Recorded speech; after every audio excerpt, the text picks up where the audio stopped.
মুসনাদ আহমদ গ্রন্থের হাদিস এটি। রাবি ইবনে ইবাদ আদ-দাহারি রাদিয়াল্লাহু তাআলা আনহু বলছেন, বাসারা আইনি ফি সুকে জিল মাজাজ, বাসারা আইনি ফি সুকে জিল মাজাজ,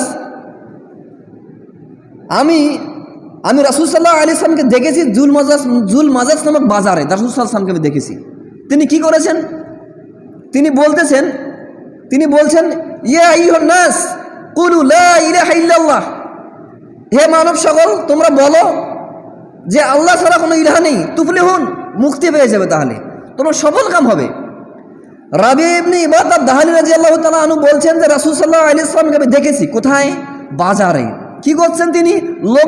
লোকজনকে বলছেন, হে মানব সকল তোমরা আল্লাহর প্রতি ঈমান আনয়ন করো, আল্লাহর প্রতি বিশ্বাস স্থাপন করো, মুক্তি পেয়ে যাবে। কোথায় বলছে? বাজারে বলছে। বাজারে গিয়ে লোকজন বলছে, যেখানে মানুষ কেনাকাটায় ব্যস্ত।